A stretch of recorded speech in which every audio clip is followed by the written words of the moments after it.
Ang katahimikan ay isang mahalagang sangkap sa paghilom. Iyon ang paniniwala ni Elika Sarmiento.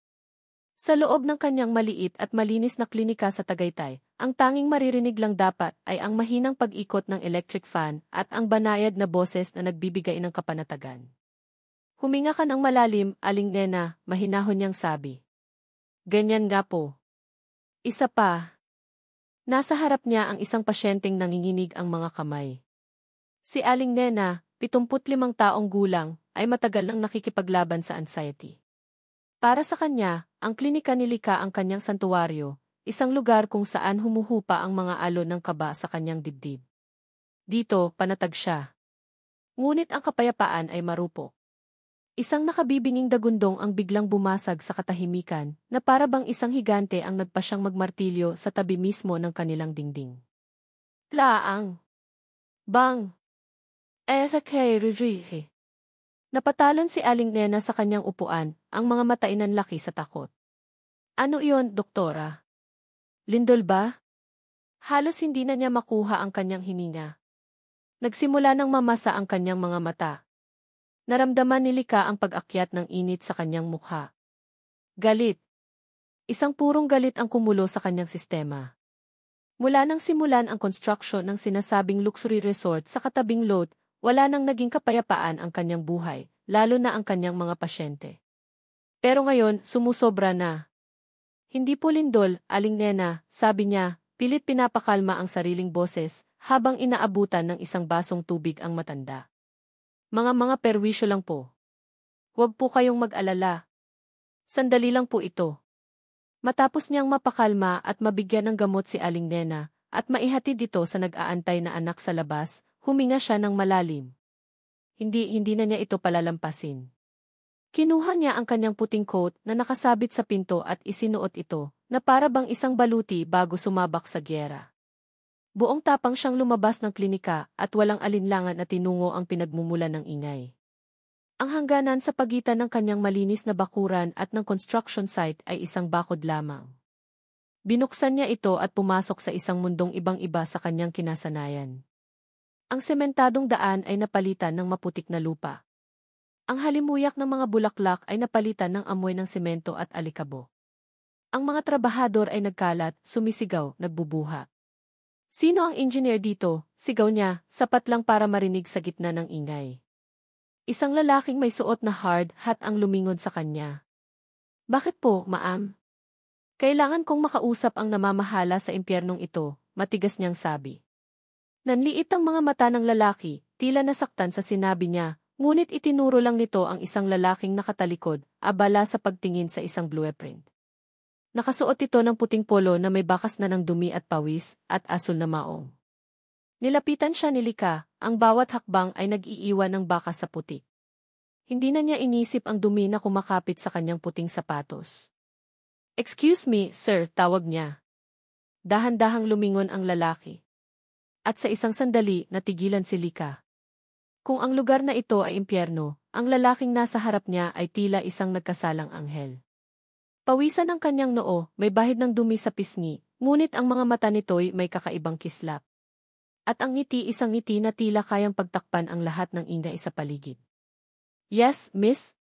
Anong maitutulong ko sa'yo? Tanong nito, ang boses ay kalmado sa gitna ng kaguluhan. Mabilis na bumalik sa katinuan si Lika. Hindi ito ang oras para magpadala sa isang gwapong mukha. Ikaw ba ang engineer dito? Si Engineer De Villa. Tumango ang lalaki, lalong lumawak ang ngiti. Ako nga. Engineer Ramon De Villa, at your service. At ikaw si? Hindi na mahalaga kung sino ako, putol niya rito, ang boses ay matigas at formal. Ang mahalaga ay ang perwisyong idinudulot ng construction ninyo. May klinika ako sa tabi nito at may mga pasyente akong kailangan ng katahimikan. Kanina lang, muntik nang atakihin sa puso ang isang matandang pasyente ko dahil sa nakaririndi ninyong ingay. Hindi nabura ang ngiti sa mga labi ni Ramon. Tiningnan siya nito mula ulo hanggang paa, tila sinusuri. So ikaw pala si doktora. Ang sikat pero masungit daw na doktora ng Tagaytay. Lalong umakyat ang dugo sa ulo ni Lika. At ikaw naman siguro ang arugante at walang konsiderasyong inhinyero. Look, sir, hindi ako naparito para makipagbiruan. Kung hindi ninyo kayang kontrolin ang ingay ninyo sa oras ng klinika ko, ay dedemanda ko ang kumpanya ninyo. Itinaas ni Ramon ang dalawang kamay, tila sumusuko. Okay, okay. Relax, doktora. Masyado kang mainit. Baka ikaw naman ang atakihin. May pilyong ngiti pa rin sa kanyang mga labi. Pasensya na sa ingay. May hinahabol lang kaming deadline. Pero sige, para sa'yo at sa mga pasyente mo, sisiguraduhin kong babawasan namin ang ingay sa mga oras na iyon. Napairap si Lika. Hindi siya naniniwala. Dapat lang. Dahil kung hindi, sa korte na tayo magkikita. Tumalikod na siya, ayaw nang pahabain pa ang usapan. Habang naglalakad siya palayo, narinig niya itong sumigaw. Nice meeting you, doktora. Hindi siya lumingon. Nagpatuloy lang siya sa paglakad pabalik sa kanyang santuwaryo, dala-dala ang inis at ang hindi maipaliwanag na kaba na dulot ng engkwentro na iyon. Nang makabalik siya sa klinika, napabuntong hininga na lang siya. Ang buong hapon ay lumipas na mas tahimik kaysa kanina. Tila tumupad sa salita ang mayabang na inhinyero. Nang mag-aalas 5 na at pauwi na ang huli niyang staff, isang delivery boy ang kumatok. May dala itong isang malaking basket ng mga prutas. Para kanino to? Tanong niya. Para po kay Yifi Sarmiento, sagot ng lalaki. Naguguluhang tinanggap ni Lika ang basket. Nang makaalis ang delivery boy, nakita niya ang isang maliit na card na nakasuksok sa mga prutas. Binuksan niya ito. Sorry sa ingay. Sana mapatawad mo ako. At para hindi na masungit, kumain ka ng matatamis na prutas. Sa ilalim nito, nakasulat. Anger. Perwisyo. Hindi napigilan ni Lika ang isang maliit na ngiti na gumuhit sa kanyang mga labi. Perwisyo talaga. Napailing na lang siya habang inaayos ang mga prutas sa mesa. Marahil, hindi naman siguro ito ganoon kasama. Marunong naman palang humingi ng paumanhin. Sa gitna ng kanyang pag-iisip, biglang nag-vibrate ang kanyang cellphone na nasa ibabaw ng mesa. Kinuha niya ito. Isang text message mula sa isang hindi rehistradong numero. Binuksan niya ito at ang munting ngiti sa kanyang mga labi ay biglang naglaho na parang bula. Napalitan ito ng gulat, pagkalito at isang pamilyar na lamig na gumapang sa kanyang dibdib. Ang mensahe ay maikli ngunit matalim na parang isang kutsilyong tumusok sa anumang namumuong pag-asa. Layuan mo ang asawa ko. Ang tunog ng martilyo, ang sigaw ng mga trabahador, ang ugong ng mga makina, ito ang musikang kinasanayan ni Engineer Ramon de Villa. Ito ang mundong ginagalawan niya araw-araw, isang orkestra ng pag-unlad at pagbuo. Ngunit sa umagang iyon, ang pamilyar na ingay ay tila nababalutan ng katahimikan sa loob ng kanyang isipan.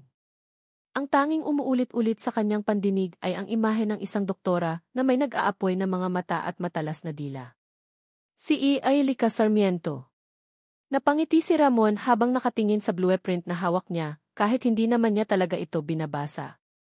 Naaalala niya ang pag-aalab ng mukha nito kahapon, ang paraan ng pagtayo nito na puno ng tapang sa gitna ng kanyang construction site. At ang text na iyon. Sino kaya ang nagpadala noon? Imposibleng malaman ni Clarissa ang tungkol kay Lika. Hindi pa sila nagkikita. Anger. Perwisyo, bulong niya sa sarili, sabay iling at isang maliit na tawa. Sana lang ay nagustuhan nito ang mga prutas. Sana ay naintindihan nito ang kanyang paumanhin. May kung anong kakaiba sa babaeng iyon, isang klase ng apoy na gusto niyang lapitan sa halip na iwasan. Biglang nagring ang kanyang cellphone, at ang munting ngiti sa kanyang labi ay agad na napawi. Nakarehistro sa screen ang pangalan na nagpapabigat sa kanyang balikat araw-araw, Dad. Huminga siya ng malalim bago sagutin. Dad, bati niya, pilit pinapasigla ang boses. Ramon, sagot ng baritonong boses sa kabilang linya. Walang paligoy-ligoy gaya ng dati. Kumusta ang proyekto? Maayos naman po. On schedule kami. Good. Tumawag sa akin si Ricardo kanina, sabi ng kanyang ama, tinutukoy si Ing Sandoval, ang ama ni Clarissa. Nagtatanong kung kailan ka raw uwi ng Maynila. Hinahanap ka na ni Clarissa. Naramdaman ni Ramon ang paghigpit ng kanyang panga. Dad, marami pa pong ginagawa dito. Hindi ko pwedeng iwan ang site. Isang buntong hininga ang narinig niya mula sa kabilang linya, isang tunog na kabisado na niya, ang tunog ng pagkadismaya. Anak, alam mo ang kasunduan. Ang proyektong yan ay para patunayan mo ang sarili mo. Pero huwag mong kalimutan ang mas malaking responsibilidad mo sa pamilya de Villa at sa mga Sandoval. Malaki ang utang na loob natin sa kanila. Utang na loob. Ang dalawang salitang iyon ang kadenang nakapulupot sa kanyang lig. Alam ko po, mahina niyang sagot. Siguraduhin mo lang. Umuwi ka sa weekend. Mag-usap kayo ni Clarissa. At ibinaba na nito ang tawag.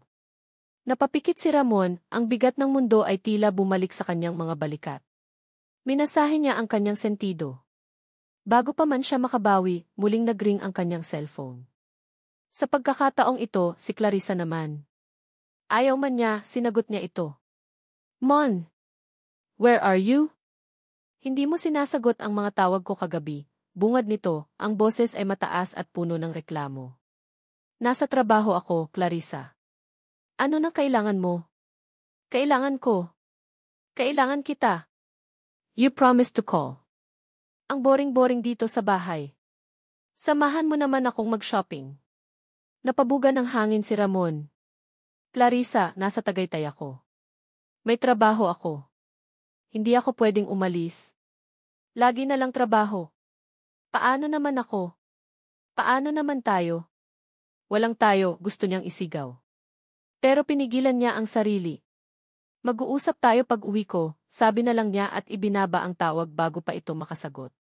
Kailangan niya ng hangin. Kailangan niyang makatakas kahit sandali. Ibinilin niya ang trabaho sa kanyang foreman at sumakay sa kanyang pick-up truck. Nagmaneho siya ng walang patutunguhan hanggang sa mapadpad siya sa isang kalsadang hindi gaanong dinadaanan. At doon, sa gilid ng daan, nakita niya ang isang pamilyar na puting kotse. Nakabukas ang hood nito at may isang babaeng nakatayo sa tabi, nakapamiwang at halatang problemado.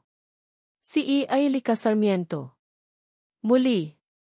Itinabi niya ang kanyang truck at bumaba. Mukhang kailangan mo yata ng inhinyero, doktora, sabi niya, hindi mapigilan ang ngiti. Lumingon si Lika at halatang nagulat ito nang makita siya.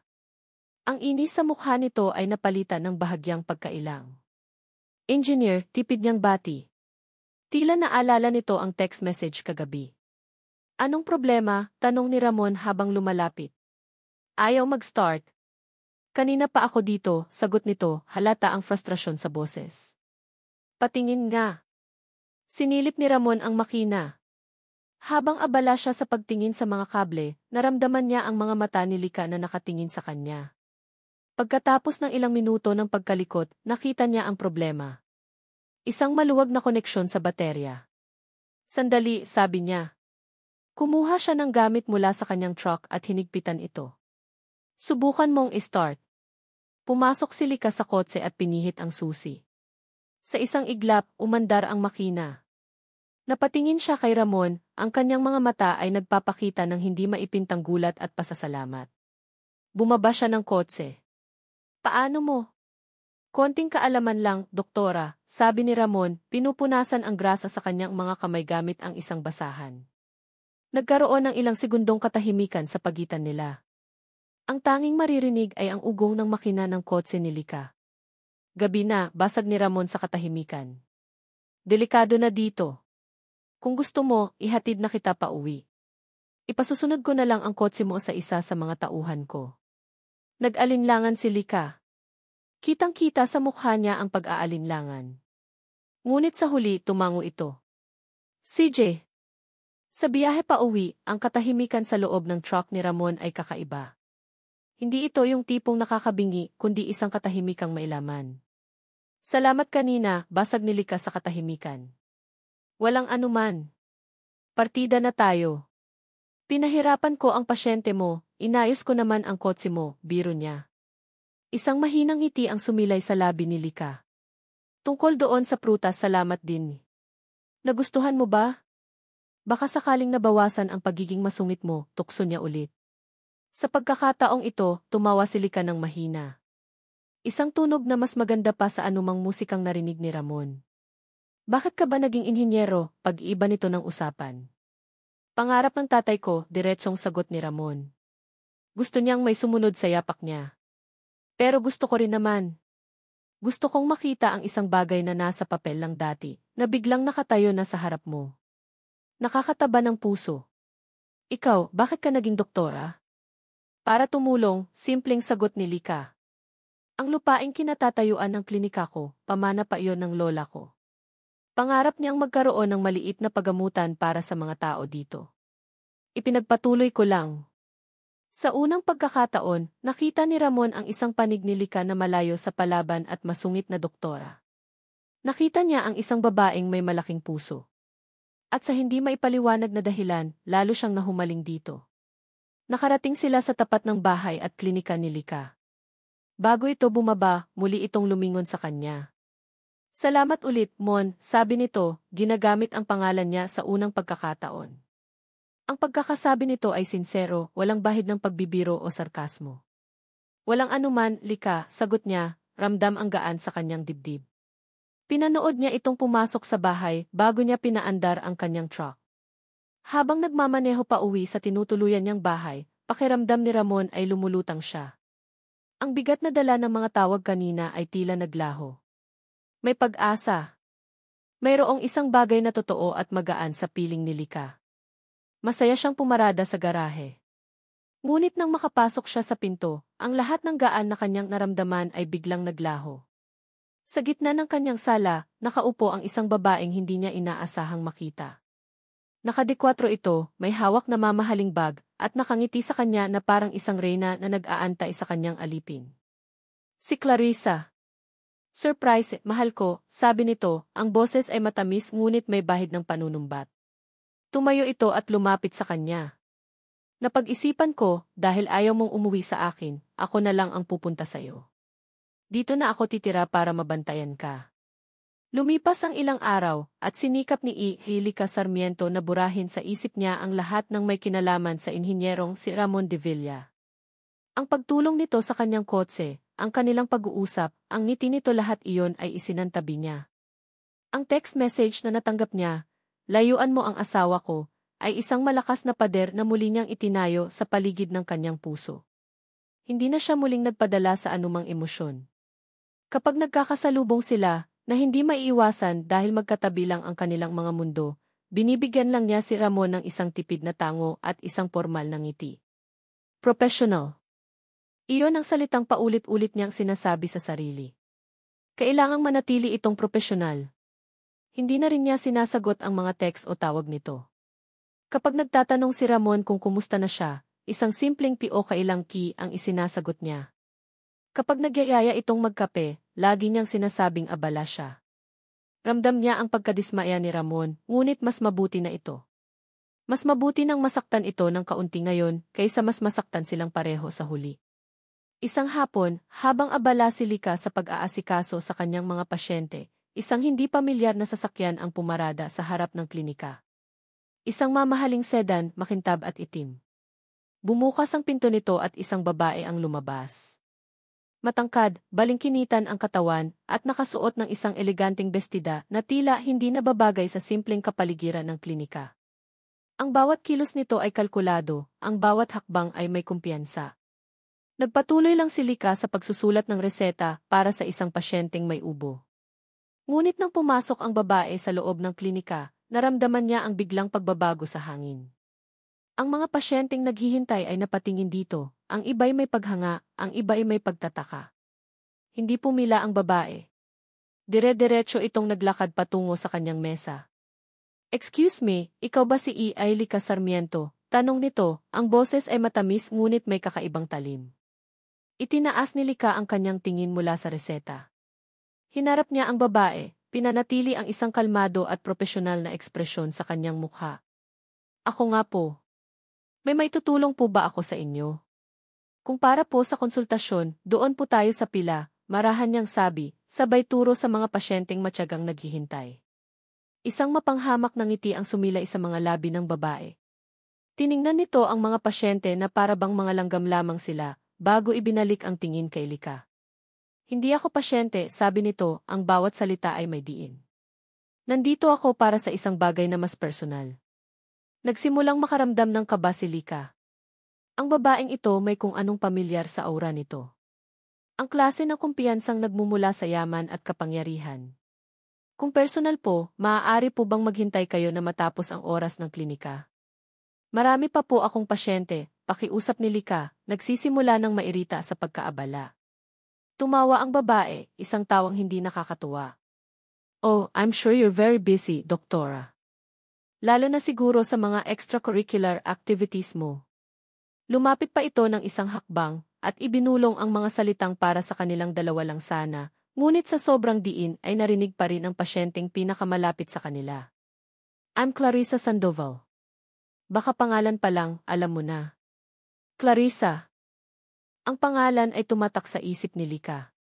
Ngunit ang mas tumatak ay ang apelyidong Sandoval. Hindi ba't iyon ang pangalang narinig niya sa usapan ni Ramon at ng ama nito sa telepono? Bago pa man makasagot si Lika, biglang itinaas ni Clarissa ang kanyang boses, sapat para marinig ng lahat sa loob ng maliit na klinika. Ang matamis na tono ay nawala, napalitan ng purong galit at panunumbat. Alam mo, dapat hinahangaan kita, doktora. Napakagaling mo. Sa dami ng lalaki sa Tagaytay, ang pinili mo pang landiin ay iyong may-ari na. Natigilan ang lahat. Ang pasyenteng may ubo ay napatigil sa pag-ubo. Ang batang naglalaro ay napatingin. Ang lahat ng mga mata ay nakatuon na ngayon sa kanila. Naramdaman ni Lika ang pag-init ng kanyang mga pisngi. Ito ay isang atake. Isang pampublikong pagpapahiya. Miss Sandoval, hindi ko alam ang sinasabi mo, matigas na sagot ni Lika, tumatayo mula sa kanyang upuan. Kung may problema ka, sa labas natin pag-usapan. Huwag kang gumawa ng eksena dito. Eksena?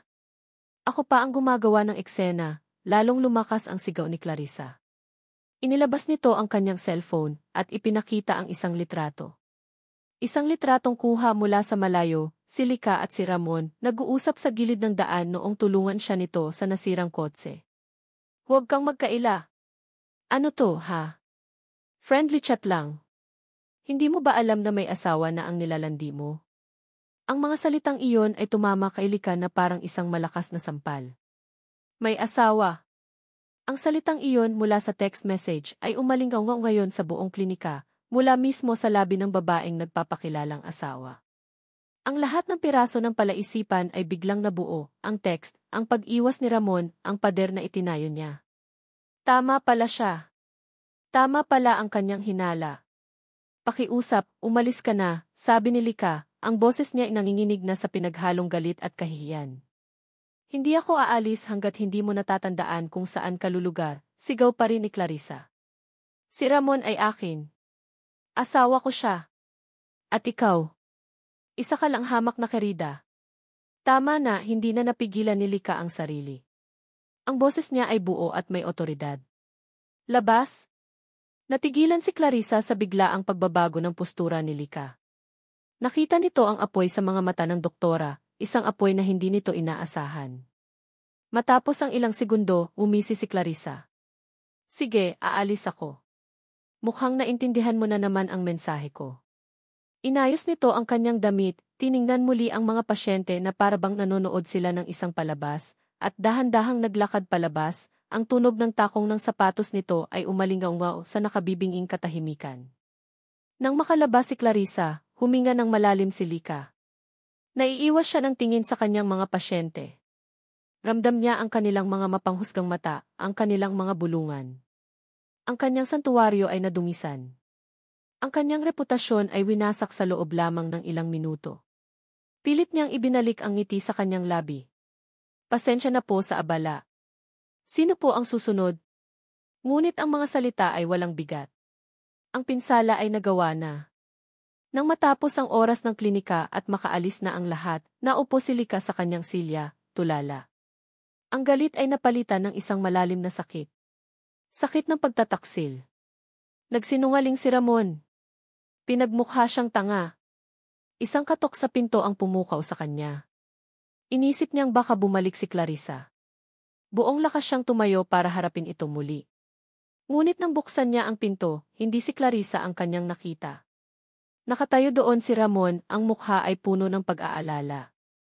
Huli na. Lika, simula nito, ang boses ay puno ng pagsusumamo. Pumunta dito si Clarissa, hindi ba? Nakita ko ang sasakyan niya paalis. Lika, magpapaliwanag ako. Tiningnan siya ni Lika ng malamig. Ang lahat ng bakas ng sakit at kahinaan sa kanyang mukha ay nawala, napalitan ng isang matigas at hindi matinag na pader ng yelo. Ang kaninang mainit na galit ay naging isang nakapapasong lamig.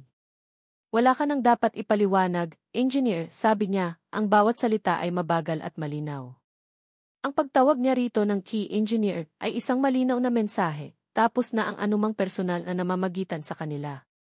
Umalis ka na. At bago pa man makasagot si Ramon, buong lakas niyang isinara ang pinto sa mukha nito. Ang malakas na kalabog ng pinto ay ang tanging tunog na bumasag sa katahimikan ng gabi. Ang malakas na kalabog ng pinto ay parang isang putok ng baril na umalinggaw sa pandinig ni Ramon. Naiwan siyang nakatayo sa labas, tulala, habang ang lamig ng gabi sa Tagaytay ay nagsisimulang tumagos sa kanyang damit. Isinara niya ang pinto. Sa mukha niya. Lika. Gusto niyang kumatok ulit, sumigaw, magpaliwanag. Ngunit alam niyang walang mangyayari. Nakita niya ang itsura ng mga mata nito, isang malamig na pader na hindi niya kayang tibagin. Ang lahat ng sisi ay bumagsak sa kanyang balikat. Kasalanan niya ito. Ang kanyang kaduwagan. Ang kanyang mga kasinungalingan. Nagpasya siyang maghintay. Sumandal siya sa pader sa tapat ng klinika, sa ilalim ng isang puno, umaasang bubuksan nitong muli ang pinto. Umaasang bibigyan siya nito ng isa pang pagkakataon. Ngunit ang tanging sumunod ay katahimikan. Maya-maya, namatay ang ilaw sa loob ng klinika. Isang malinaw na mensahe, tapos na ang araw. Tapos na sila. Kasabay ng pagpatak ng dilim ay ang pagpatak ng ulan. Dahan-dahan sa simula hanggang sa bumuhos ito ng malakas. Nabasa ang kanyang buhok, ang kanyang damit. Ngunit hindi siya umalis. Nananatili siyang nakatayo roon na para bang ang lamig ng ulan ay kayang hugasan ang bigat ng kanyang kasalanan. Ngunit hindi. Sa bawat patak, lalo lang siyang nakakaramdam ng pagkatalo. Wala nang pag-asa. Tinalikuran na niya ang lahat at naglakad pabalik sa kanyang sasakyan, basang-basa, talunan, at may pusong kasing bigat ng madilim na kalangitan. Pagdating niya sa bahay na tinutuluyan, ang init na sana isasalubong sa kanya ay napalitan ng isang nakakapasong tensyon. Nakaupo si Clarissa sa sofa, nagbabasa ng isang mamahaling magazine, na para bang walang nangyari. Nang makita siya nitong basang sisiw, itinaas lang nito ang kanyang kilay. Saan ka galing? At bakit ganyan ang itsura mo? Tanong nito, ang boses ay kalmado ngunit mapanuri. Hindi na napigilan ni Ramon ang sarili. Anong ginawa mo, Clarissa? Sigaw niya, ang boses ay nanginginig sa galit. Anong karapatan mong pumunta sa klinika niya at guluhin siya? Sinira mo ang araw niya. Sinira mo ang reputasyon niya. Isinara ni Clarissa ang magazine at ipinatong ito sa mesa. Tumayo ito at hinarap siya, walang bakas ng takot o pagsisisi. Ginawa ko lang kung ano ang dapat, mahinahon itong sagot. Ipinagtanggol ko lang kung ano ang sa akin. Kung ano ang atin. Walang tayo, Clarissa, sagot ni Ramon, halos pasigaw. Alam mo yan. Isa lang itong kasunduan. Isang negosyo. Hindi ito pag-ibig. Talaga ba, Mon, lumapit ito sa kanya, ang mga mata ay nanlilisik. Negosyo lang ba ito para sa'yo? Dahil para sa akin at para sa mga pamilya natin, ito ang lahat. Kaya kung kailangan kong ipaalala sa lahat ng babaeng lumalapit sa'yo kung sino ang asawa mo, gagawin ko. Paulit-ulit. Napahilamos si Ramon sa kanyang mukha, puno ng frustrasyon. Wala siyang masabi. Nahuli siya sa bitag na siya rin mismo ang pumasok. Alam ni Clarissa ang kahinaan niya, ang kanyang pamilya. Tinalikuran niya ito at pumasok sa kanyang kwarto, malakas na isinara ang pinto. Kailangan niyang makaisip ng paraan. Kailangan niyang ayusin ito. Kinabukasan, sinubukan niyang tawagan si Lika, ngunit hindi nito sinasagot. Nag-text siya, humihingi ng tawad, nagmamakaawang bigyan siya ng 5 minuto para magpaliwanag. Ang tanging natanggap niya ay katahimikan. Habang nasa gitna siya ng pag-iisip sa kanyang opisina sa site, isang mensahe ang pumasok sa kanyang cellphone mula sa isa niyang kaibigan sa Maynila. Pre, congrats! Kayo na ba ulit ni Clarissa? Nakita ko post niya sa social media. Sweet niya sa Tagaytay ah. Kumunot ang noo ni Ramon. Anong post? Mabilis niyang binuksan ang kanyang social media account. At doon, nakita niya ito. Isang litrato nila ni Clarissa, kuha ilang taon na ang nakalipas sa isang event, nakangiti sila pareho, at nakaakbay siya rito, isang perpektong larawan ng isang masayang mag-asawa. Ngunit ang mas masakit ay ang caption. Happy Monthsary sa aking pinakamamahal na asawa. Enjoying our time here in Tagaytay. Isang kasinungalingan. Isang malaki at pampublikong kasinungalingan. Ramdam niya ang pag-akyat ng dugo sa kanyang ulo. Agad niyang tinawagan si Clarissa. Tanggalin mo yung post, sigaw niya sa telepono. Alin doon, mahal ko? Yung litrato natin. Narinig niya ang ngisi sa boses nito. Bakit? Hindi ba tayo sweet dyan? Saka, totoo namang nasa Tagaytay tayo pareho. Clarissa, itigil mo na to. Tanggalin mo iyan ngayon din. Huli na, Mon, sagot nito, ang boses ay biglang naging malamig. Kumalat na. Sigurado akong marami nang nakakita. Lalo na siguro siya. Ngayon, malalaman na ng lahat kung kanino ka talaga. At ibinaba nito ang tawag. Napahampas si Ramon sa kanyang mesa. Pakiramdam niya ay nasusukol siya. Walang kawala. Ang bawat galaw niya ay tila lalo lang nagpapalubog sa kanya sa kumunoy na ito. Alam niyang makakarating ito kay Lika. At kapag nangyari iyon na marahil ang huling pako sa kanilang kabaong. Napatulala siya, nakatingin sa kawalan, nang biglang marinig niya ang sigawan mula sa labas. Tulong! Tulong! Si Mang Tonyo! Nahulog siya! Ang daming dugo! Agad na napatayo si Ramon, ang personal na problema ay pansamantalang nawala. Ang kanyang instinct bilang engineer at manager ay nanaig. Tumakbo siya palabas.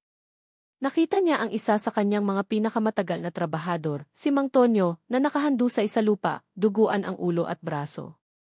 Nahulog ito mula sa scaffolding. Tumawag kayo ng ambulansya, sigaw niya. Sir, matatagalan pa daw po galing sa bayan, sagot ng isa. Tiningnan ni Ramon ang kalagayan ni Mang Tonyo. Malala ito. Nawawalan na ito ng malay. Hindi sila pwedeng maghintay. Ang ospital ay halos 1 oras ang layo. Biglang pumasok sa isip niya ang isang solusyon. Ang nag-iisang solusyon. Isang solusyon na parehong pag-asa at bangungot. Ang klinika ni Lika. Walang pag-aalinlangan, binuhat niya ang duguan at walang malay na si Mang Tonyo. Naramdaman niya ang init ng dugo nito sa kanyang mga braso at damit. Dadalhin ko siya kay doktora, sigaw niya sa kanyang mga tauhan. Tumakbo siya, dala-dala ang mabigat na katawan, patungo sa bakod na naghihiwalay sa kanyang magulong mundo at sa payapang mundo ni Lika. Ang pader na iyon ay tila 1 milya ang layo. Habang papalapit siya, buong lakas siyang sumigaw, isang sigaw na puno ng desperasyon, hindi lang para kay Mang Tonyo, kundi para na rin sa kanyang sarili. Doktora! Tulong! Nasa loob si Lika Sarmiento ng kanyang opisina, sinusubukang ayusin ang mga nagkalat na medical records, ngunit ang isip niya ay nasa ibang lugar. Ang bawat papel na hawakan niya ay tila may anino ni Clarissa Sandoval. Ang bawat sulok ng klinika ay may alaala ng kahihiyang nangyari kahapon. Ang social media nakita niya ang post, isang kaibigan niya ang nag-send nito sa kanya, na may kasamang tanong, sino to, Lika? Akala ko ba single? Ang litrato ay parang isang sundang na muling ibinaon sa kanyang puso. Ang ngiti ni Ramon sa litrato, ang pagkaakbay nito kay Clarissa lahat ay isang patunay ng kasinungalingan. Iyon pala ang kiresponsibilidad na sinasabi ng ama nito. Iyon pala ang mundong itinatago nito sa kanya. Isang mundo kung saan siya ang kontrabida. Isinara niya ang kanyang mga mata at huminga ng malalim. Kailangan niyang maging matatag. Ngunit bago pa man niya mahanap ang kanyang lakas, isang malakas na sigaw ang bumasag sa katahimikan mula sa labas. Doktora! Tulong! Ang boses. Kilala niya ang boses na iyon. Ang boses na pilit niyang winawaglit sa kanyang isipan. Agad siyang napatayo, ang puso niya ibiglang kumabog ng malakas. Sumilip siya sa bintana at ang kanyang nakita ay nagpatigil sa kanyang paghinga. Si Ramon tumatakbo papalapit sa kanyang klinika. At may buhat-buhat itong isang lalaking duguan at walang malay. Sa isang iglap, nawala ang lahat. Nawala ang galit, ang sakit, ang pride. Ang tanging natira ay ang instinct ng isang doktora. Mabilis niyang binuksan ang pinto kasabay ng pagdating ni Ramon. Dito. Ihiga mo siya sa kama, utos niya, ang boses ay kalmado at puno ng otoridad. Hingal na hingal at puno ng putik si Ramon, ngunit sinunod niya ang utos. Maingat niyang inihiga si Mang Tonyo sa examination bed. Ang puting kumot ay agad na nabahira ng dugo. Anong nangyari? Tanong ni Lika habang mabilis na isinusuot ang kanyang guwantes at kinukuha ang kanyang medical kit. Nahulog mula sa scaffolding, hirap na sagot ni Ramon habang sinusubukang habulin ang kanyang hininga. Tiningnan ni Lika ang pasyente. Malaki ang sugat sa ulo at may isa pang malalim na hiwa sa braso. Mabilis niyang sinuri ang vital signs nito. Mahina ang pulso. Mabilis ngunit mababaw ang paghinga. Kailangan nilang kumilos ng mabilis. Kumuha ka ng malinis na bimpo at basain mo. Idiin mo dito sa sugat sa braso para mapigilan ang pagdurugo, utos niya kay Ramon habang siya naman ay inaasikaso ang sugat sa ulo. Huwag mong bibitawan. Walang tanong-tanong na sumunod si Ramon. Naging extension siya ng mga kamay ni Lika. Ang inhinyero at ang doktora, ang dalawang taong kanina lang ay pinaghihiwalay ng isang malaking pader ng kasinungalingan, ay nagtutulungan ngayon para sa iisang layunin, ang iligtas ang isang buhay. Ang klinika, na dati naging entablado ng kanilang hidwaan, ay naging isang silid ng operasyon. Ang bawat isa ay may kanya-kanyang papel. Gunting, utos ni Lika. Mabilis na iniabot ni Ramon. Gauze. Iniabot ulit ni Ramon. Ang kanilang mga kilos ay sabay at may tiempo, na para bang matagal na silang sanay magtulungan. Sa gitna ng kagipitan, nakita ni Lika ang ibang panig ni Ramon. Wala na ang mayabang na ngiti, wala na ang pilyong tingin. Ang naroon ay isang lalaking puno ng pag-aalala, hindi lang para sa kanyang trabahador, kundi pati na rin sa kanya. Bawat utos niya ay sinusunod nito ng walang alinlangan, ang mga mata nito'y nakatuon sa kanya, nagtitiwala sa bawat kilos niya. At nakita rin ni Ramon ang tunay na si Lika. Ang doktora na isinasantabi ang lahat para sa kanyang tungkulin. Ang kanyang mga kamay ay mabilis at sigurado. Ang kanyang boses ay kalmado ngunit matatag. Isa siyang anghel sa gitna ng kaguluhan, isang liwanag sa dilim. Matapos ang halos kalahating oras na puno ng tensyon, nagawa ni Lika na stabilize ang pasyente. Natigil na ang pagdurugo. Naitaas na niya ang blood pressure nito. Sakto namang dumating ang ambulansya. Tinulungan nila ang mga medik na isakay si Mang Tonyo sa stretcher. Bago isara ang pinto ng ambulansya, lumingon ang isang medik kay Lika. Magaling ang first aid ninyo, doktora. Nailigtas ninyo ang buhay niya. Nang makaalis ang ambulansya, naiwan silang dalawa ni Ramon sa labas ng klinika, sa gitna ng katahimikan. Pareho silang pagod. Parehong may bahid ng dugo ni Mang Tonyo sa kanilang mga damit. Napabuntong hininga si Lika, naramdaman ang pagod sa buong katawan. Tumingin siya kay Ramon. Ang galit na naramdaman niya kanina ay napalitan ng isang bagay na mas komplikado, respeto. Salamat, Dosi, basag ni Ramon sa katahimikan. Ang boses niya ay sinsero, puno ng pasasalamat na hindi maipaliwanag. Trabaho ko iyon, sagot ni Lika, ngunit ang boses niya ay hindi na kasing tigas ng dati. May bahid